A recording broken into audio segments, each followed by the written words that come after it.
Good morning, ladies and gentlemen, and welcome back to Iconic Cold War Text. I'm your host, Angus Fisher, and this is Oscar Perez. Tonight's hot topic on our agenda is Cold War concerns in film and literature.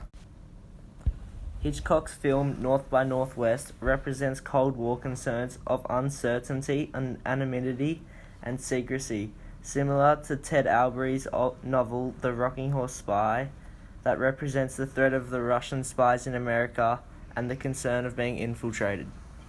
Tom Rob Smith's novel The Secret Speech also explores concerns such as a fear from within, personal anxiety, and a nationwide paranoia, which is similar to the Cold War concerns expressed in North by Northwest. Throughout the film, Hitchcock exposes the characters slowly to show secrecy between the villains and the so-called good guys. We first see this when Thornhill is taken to Van Damme's estate after being abducted and is introduced into the spy world. Hitchcock uses chiaroscuro on Van Damme's face to show that he has two sides, and he slowly shows these different sides throughout the film, which leads people to wonder who is trustworthy and who is not. This was a common concern throughout the Cold War era because of the use of Russian spies in the US. Hitchcock was famous for his high angles to show emotion and vulnerability, and he uses this when Van Damme's henchman Leonard is introduced to Thornhill in the library. The camera angle switches to a high angle when Van Damme sits on the couch to show that he feels relaxed and is in power with his henchman backing him up, and we perceive Thornhill as being nervous and vulnerable. Ted Albury's short story, The Rocking Horse Spy, contradicts Hitchcock's film North by Northwest in the representation of the villains.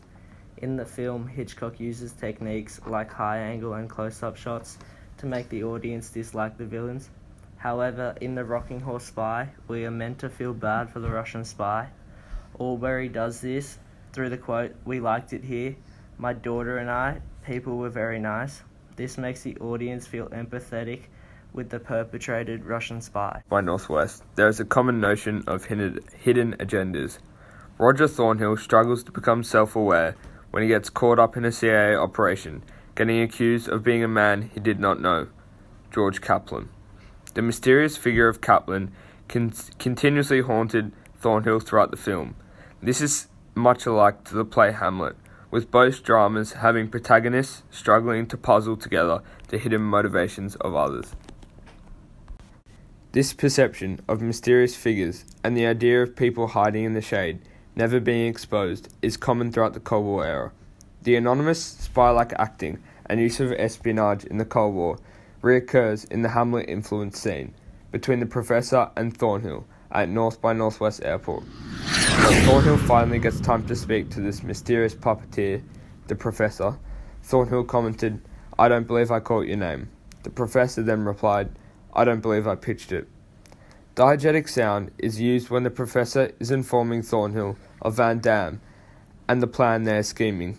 The roaring of the plane engine detaches the audience from the conversation, adding to the mysteries of the spy world.